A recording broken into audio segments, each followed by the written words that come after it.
फौजी पर सवाल खड़ा मत कीजिए साहब, क्योंकि उसका जवाब बड़ा ही कड़वा होता है। आप जज्बात में आकर जिस तराजू पे हमें पैसों से तौलते हो, उस जज्बे और जज्बात का वजन आपके बटखरे से कहीं ज्यादा होता है। आप कहते हैं कि फौजी फ्री में काम थोड़ी कर रहे हैं, पैसे मिलते हैं। आप कहते हैं कि देश सेवा फ्री में नहीं हो सकती। आप कहते हैं कि फौजियों की कीमत होती है। ना, फौजियों की कीमत नहीं होती साहब, मूल्य होता है जिसकी कीमत आप नहीं लगा सकते। अब आपको कौन समझाए कि पैसे से सिर्फ नौकरी की जा सकती है, सेवा नहीं। सेवा के लिए तप की जरूरत पड़ती है, त्याग की जरूरत है।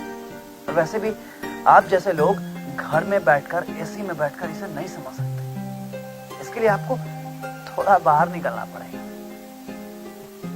पैसे फौजी को भी मिलते हैं, और हाँ, यह सच है कि वेतन उनका भी होता है, लेकिन किसी को पैसे देकर सियाचिन के ग्लेशियर पे तैनात नहीं किया जा सकता है। उसके लिए माइंड सेटअप की जरूरत होती है। खून में वो उबाल होना चाहिए जिसे बर्फ में आप पिघला सके। -30 डिग्री पर ना पैसे नहीं, पैशन काम आता है साहब। और एक फौजी बनने के लिए सिर्फ ड्रेस का ही नहीं, बल्कि देश के जज्बे का भी होना चाहिए। अच्छा, अब दिल्ली में बैठकर ऑक्सीजन में पॉल्यूशन चेक करते हो ना, कभी उनका भी सोल्यूशन ढूंढिए ना सर। जहां ऑक्सीजन ही नहीं, जहां है तो सिर्फ जज्बा, जिसे आप पैसे से आंकते हैं। बात फौजी की जाए तो एक फौजी के घर में कई सारे फौजी होते हैं, तब जाके एक कंप्लीट फौजी बनता है।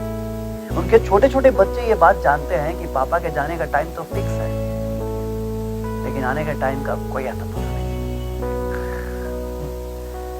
वो भूल जाते हैं कि बाकी बच्चों की तरह उन्हें भी शाम को कोई झूला झुलाएगा।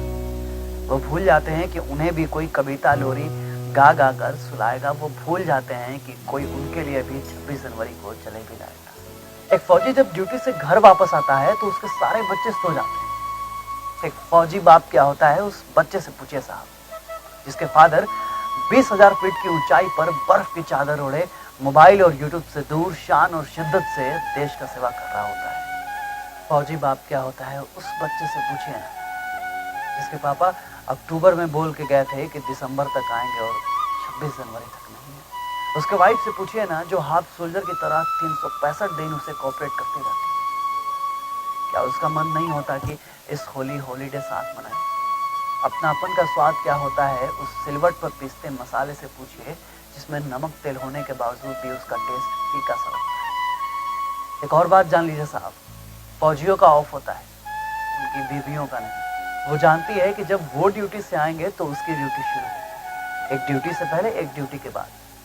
क्योंकि उसे पता है कि जब फौजी से शादी कर ही ली है तो पूरा जीवन गंधारी की तरह त्याग करके जीना है, जिसके सारे अरमान राजस्थान के रेत में बिखर जाएंगे या कहीं पोर्ट ब्लेयर के काले पानी में बह। फौजी का रैंक होता है, पर उसका कोई रैंक नहीं होता। वो एक सप्लीमेंट्री की तरह होती है जो फौजी को एक बड़ा फौजी बनाने में हर छोटी छोटी चीजों का ख्याल रखती है, और जीवन के हर क्षेत्र में एक ऑनरेरी कैप्टन की तरह फौजी को मेंटेन रखती है। फौजी के माँ बाप, जिन्होंने उसे पढ़ाए लिखाए और अपनी जवानी तक दी, पर अपने बुढ़ापे का सुख प्राप्त नहीं कर सके। एक फौजी क्या होता है, उस माँ बाप से पूछिए ना, जिसके लिए पैसा एसेट कुछ भी नहीं होता, उसका बेटा ही उसका एसेट होता है। जिन्हें प्लॉट से ज्यादा अपने बेटे का घर वापस आना अच्छा लगता है, उस माँ से पूछिए ना कि माँ, आपको पैसा चाहिए या आपका बेटा? उस माँ से जरूर पूछिए कि माँ, लोग चंदे में 51 रुपए नहीं दे देते और तुमने अपने बेटे का जीवन दान इस देश के लिए दिया। कैसे? पूछिए। उस माँ से जरूर पूछिए कि माँ, तू कब खुश होती है, जब पैसा आता है या फिर तेरा बेटा? और आप पैसे की बात करो, अरे उनके जीवन के सुनहरे 20 साल का हिसाब आप कैसे लगा पाएंगे, जिनके लिए 240 महीनों में सिर्फ 60 महीने ही नसीब हो पाते हैं अपने बेटों के साथ। ये 5 साल छोड़ दिया जाए तो ऐसा लगता है कि 15 साल उनके माँ बाप के लिए त्रेता युग के वनवास कम नहीं। और आप पैसे की बात करते हैं, क्या पैसे से मेरे बूढ़े माँ बाप के वो 20 साल वापस लाए जा सकते हैं? क्या है कोई टाइम मशीन आपके पास जो मेरा गुजरा हुआ वक्त मेरे माँ बाप को मिल सके? नहीं है ना, पता है। क्योंकि पैसे से सब कुछ खरीदा जा सकता है साहब, समय और माँ बाप।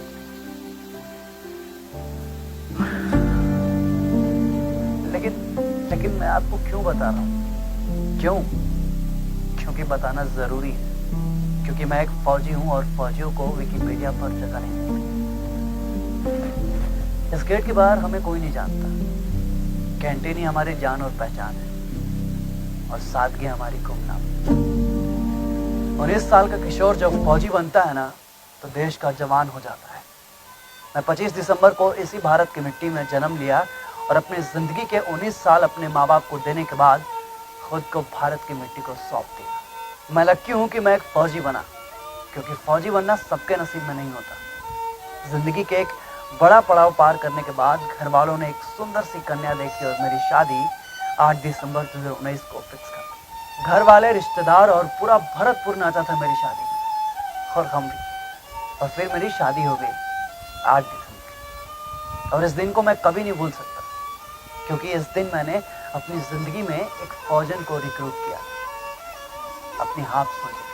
शादी के 5 दिन हमने साथ बिताया और फिर मेरी छुट्टियां खत्म होने लगी तो मैं वापस ड्यूटी को जाने लगा। वो बहुत रोने लगी। मैंने उसे समझाया कि तू फौजन है, तुम्हें नहीं रोना। और यूं अपनों को रोते देख फौजी कमजोर होते। मैं वापस आऊंगा, हम दोनों हमारा जन्मदिन साथ में मनाएंगे। मेरे बर्थडे में सिर्फ 2 दिन बाकी था, मेरी शादी के सिर्फ 16 दिन। कुपवाड़ा का वो 23 दिसंबर, जब मैंने महसूस किया कि मेरे शरीर के अंग मुझसे दूर जा रहे, मैंने महसूस किया कि मैं इस मिट्टी से दूर जा रहा हूँ। मुझे अफसोस हो रहा था क्योंकि मैं थोड़ा और जीना चाहता था। मुझे अफसोस हो रहा था क्योंकि मैंने इस मिट्टी को सिर्फ 3 साल दिए। मुझे अफसोस हो रहा था कि मैंने अपनी हाफ सोल्जर को अपनी जिंदगी के सिर्फ 16 दिन, जिसे 16 दिन पहले 7 जन्म साथ रहने की कसमें खाई थी, उसे मैं अकेले छोड़े जा रहा था। मुझे अफसोस था कि 22 साल की उम्र ज्यादा नहीं। मैं जाते जाते किसी को रुलाना नहीं चाहती, पर मेरे माँ बाप का क्या, मेरे छोटे भाई का क्या, और इन भरतपुर वालों का क्या, जो 16 दिन पहले मेरी शादी में खूब नाचे। मुझे इन सभी बातों का अफसोस हो रहा था। अफसोस सिर्फ एक बात का नहीं कि मैं मर नहीं रहा, शहीद हो रहा। ओ वतना में मेरे वतना में तेरा मेरा प्यार निराला था। कुर्बान हुआ तेरी असमत पे मैं कितना नसीबों वाला था।